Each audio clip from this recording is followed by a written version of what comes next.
इदुलबाद जिला के मरकजी मकाम मोवल के रामनगर इलाके में SBI ATM में चोरी की वारदात पेश आई। चोरों ने गैस कटर की मदद से ATM लाकर काटकर नकद रकम चुरा ली। चोरी की वारदात को अंजाम देने से कबल चोरों ने CCTV कैमरों पर ब्लैक स्प्रे करके उन्हें नाकारा बना दिया है। चोरी करने वाला गैंग रकम लूट कर मौका से फरार हो गया। सुबह ATM अमले को वारदात का इल्म हुआ तो फौरी तौर पर पुलिस को इत्तला दी गई।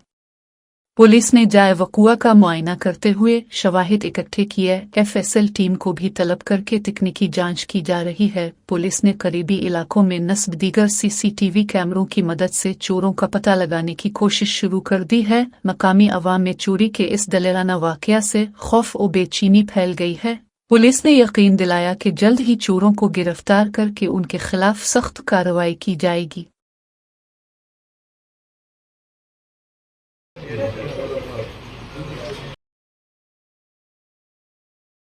उसको भी मारा